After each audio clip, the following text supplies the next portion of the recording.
Қазіргі күнде жаңа инновациялық технологиялар жылдан жылға жетілсіп, жәмиеттің рауажлануына айтарлықтай үлес қоспақта. Еліміздің бірқатар жастары да бұл бағдардағы алған білімдері тек арында қолда бар имканиятларын дұрыс пайдаланып, өздерінің қабілетлерін сынап көрмекте. Рубрикамызда сондай жастардың бірі менен жақыннан танысасыз.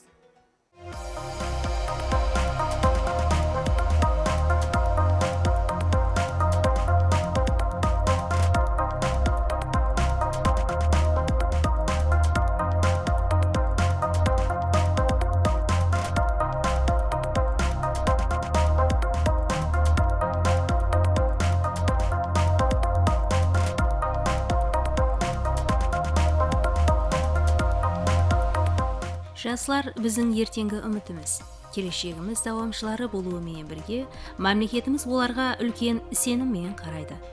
Елімізде жастарды қолдап қуатлауға болған ітібар жүдә жоғары. Қайсы бір білім беру тарауын алып қарасақ та, жас әулет камалы үшін кең имканиятлар есігі ашылмақта. Әлбетте, осындай хүрмет ітібар һәм қамқорлықларға жастарымызды мүнәсіп жауап қайтаруға, оқып, ізленіп, өздерін көрсетуге харекет етіп атыр. Мұхаммед Аль-Харазми атындағы Ташкент информациялық технологиялары университеті Нөгіс филиалы компьютер инжинирингі факультеті студенті Беген Шкелдібаев қатар теңдестері арасында өзінің тіл алғышлығы, жәмиеттік жұмысларда белсенділігі, білім алуға құштарлығы менен көзге түсіп кетірген жастардың бірі. Талапшаң заманласымыз түрлі таңлау һәм жарысларда қатынасып, өзінің инновациялық шойбарлары бойынша жақсы нәтижелерге ерісіп келмекте. Мен сол бұл оқу орнын сайлауыма себеп, жастықтан сол мектеп кездерімде компьютерді бірінші көргенімде өз алдыма сол программист боламан деген бір мақсатты өз алдыма қойып алдым. Содан кейін программаластыру туралы һәм компьютер техникасы сол туралы информатика мұғалімдерінен мәслихаттар сорадым, үйрендім. Сол қызығушылығым жастығымнан пайда болды. Кейін мектеп кездерінде де көп білімлерді елеуге ерістім. Кейін мүддетлі әскери қызметті атқарып қайтуға өз алдыма мақсат еттім. Һәм де сол қызметке барып келгенімнен кейін осы оқу орнына кіруге бір имтиязға ерістім һәм оқу орнына кірдім. Кіргеннен кейін бұл әрқилы тереңірек білімдер алуды басладым. Ondan кейін программаластыру тілдерін үйрендік. Ең дәслепкі үйренген тілім бұл C++ дәстүрлеу тілі болды. Осы вақытта біздерге Нұрлыбек аға өткен. Сол біздердің әзірге дәстүрлеуді тезірек үйренуімізге жәрдем берді. Кейін басқа программаластыру тілдеріне де қызығушылығым басланды. Сондан кейін мен басқа программаластыру тілдерінен үйренуді басладым. Ол программаластыру тілдерін үйрену менде қиыншылық тудырмады, себебі дәслепкі алған білімдерім маған жеткілікті болды. Бір дәстүрлі программаластыру тілін үйренгеннен соң басқа тілге өту ол жүдә аңсат. Себебі оларда тиқары бір, текке олардың синтаксис бір-бірінен farqlады. Оқып жүрген уақытларымызда біздер әрқилы таңдаулар өткерілді. Оқу орнымызда сол таңдауларда қатынастым. Айтатын болсақ, бірінші курста сол C++ дәстүрлеуді тілін үйрететін Android программасын істеп шығу бойынша өткен жылы 3-ші курс кезімізде веб сайтлар жаратуды технологияларды үйрететін сайтты істеп шығу несі бойынша бір өздеріміздің проектлерімізді алып шығып, сол инновациялық неде көргізбелерде қатынасқанбыз. Біздер сол өздеріміз веб программаластыру бойынша жақсы білімдерге ерістік.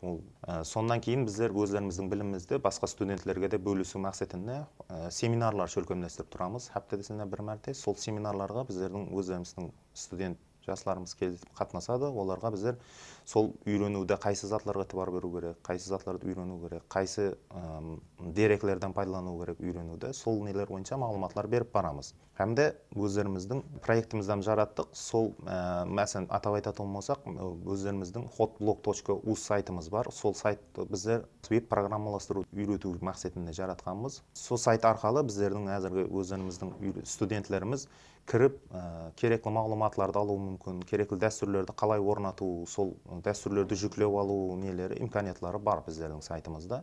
Бұлардан тысқары оқу даргайымызда программаластыру бойынша олимпиада өткеріледі. Сол олимпиадаларда біздер қатынасып келемін. Бірінші курстан ұлыма қалдырмай қатынасуға әрекет етемін, һәм дайым қатынасамын. Сол ода да біздер жақсы нәтижелерге ерісуге муафық болғанбыз. Өткен олимпиада туралы семинарлар шөлкемлестіріледі, һәм сонда қандай қиыншылықтар болды, солардың шешімдері, кім қандай жол тұтып шешті, солар туралы семинарлар өткізіледі. Ол семинарларда да қатынасып, өздеріміздің бір идеяларымызды беріп, студенттерге жәрдем беруге харекет етеміз.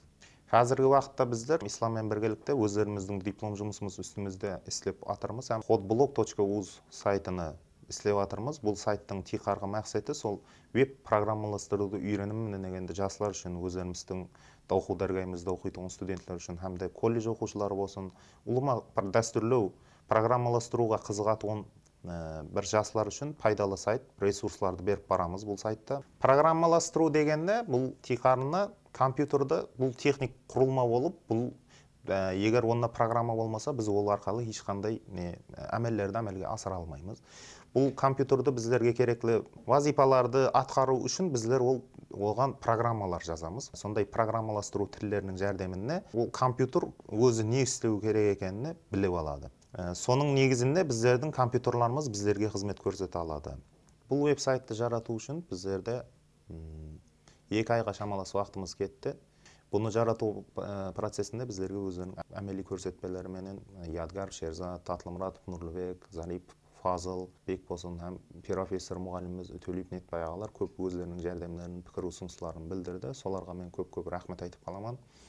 Һәм де сол проектімізді жақын арада іске түсіреміз. Адамлар кейін сол веб-сайтқа кіріп, өздеріне керекті студентлер, қызығатын студентлер кіріп, керекті мағлұматларды алуы, керекті білімлерді алуы мүмкін болады жақын арада. Жаслықтың әрбір уақыты ғанимет. Жаратылған мүмкіншіліктерден өз орнында дұрыс пайдалана алу инсанды мол табысларға баслайды. Ал тынымсыз минет болса, бізді бақытқа жеткереді. Бізде өз нәубетінде Бегеш Келдібаев сияқты келешегінен үлкен үміт күттіретұғын жастарымыздың саны арта берсін дейміз.